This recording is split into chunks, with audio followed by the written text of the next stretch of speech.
We have crews on the ground. I know Steve Price is working on an interview. I'm not sure if it's with a witness or a parent or potentially even an officer, but we are hoping to get a briefing from San Diego Police as soon as we can. So why don't we check in with Steve Price?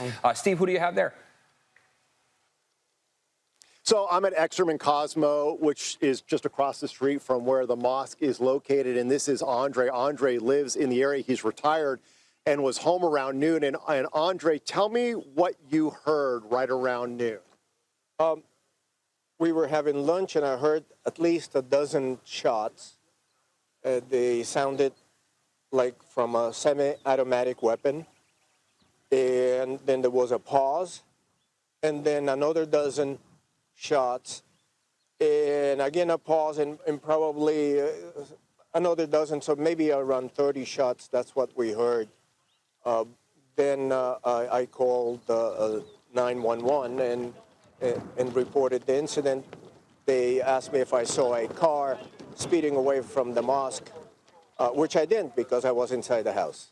Understandably, you didn't want to come outside at that point. You could tell these were not firecrackers. This was not some kind of a joke. This was a serious situation. Yes, definitely sounded like gunshots. And we were concerned and putting our heads down inside the house. And so then, about how quickly did it take before you started hearing the sirens and the officers started showing up? Were they, here instantly? A few minutes after my call, I would say about 5 to 10 minutes after my call, I heard the sirens. And at the same time, the helicopter was here. And at that point, they had already said to you, did you see a car speeding away? And what you had heard maybe there was possibly a chase on the 805? This we found later on online that apparently there was a chase of a black SUV on 805. And that's still information we are waiting to confirm, but definitely a scary situation here for Andre, just sitting home, having lunch. He's retired, hanging out. Here's what he says there's, a dozen shots or so, then a pause, then another dozen shots, possibly 30 total.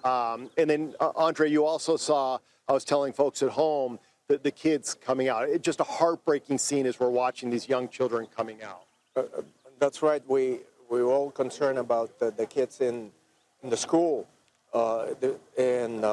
Apparently the kids are okay. I didn't see any distressed kids. They actually looked amused in an orderly fashion, evacuated from the Balboa side first and then from the front of the mosque. So that was a relief in everybody's mind. Since you live around here, you know probably a little bit more about the mosque than most of us do. Pretty popular school, a lot of kids attend, busy? Yes, the mosque has been expanding with time. It's very busy on Fridays for the prayers during Ramadan. It gets very congested here. It's a good thing that it didn't happen on a Friday, because all the streets would be full of people and it would have been much more difficult than what it is today.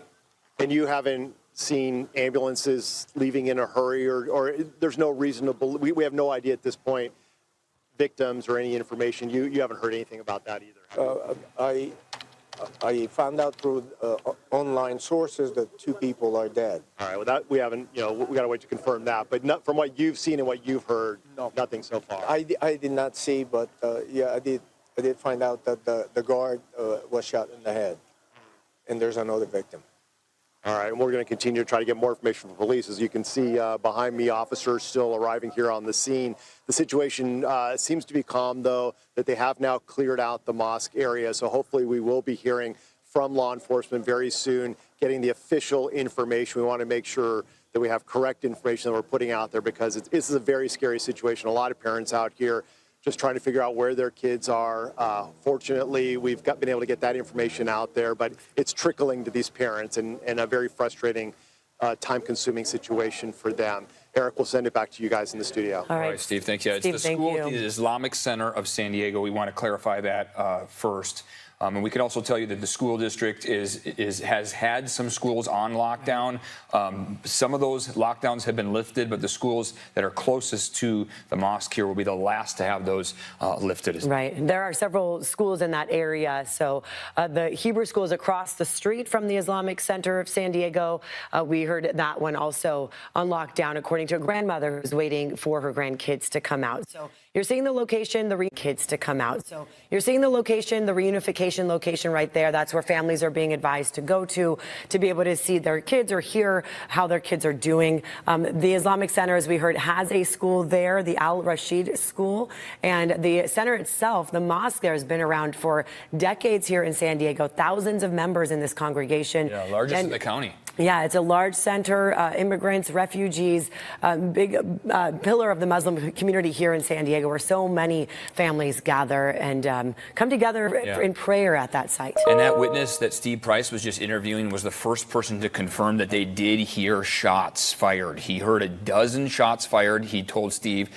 It paused for a brief moment, then he claims that he heard another dozen shots, so as many as 30 shots. There were other things that the witness said that we are still trying to independently confirm from San Diego police about an alleged shooter. We're waiting on those details. As soon as we learn them, we will let you know. We have crews on this breaking story on the ground, our newsroom making calls. We will stay on top of this and bring you every detail that we get.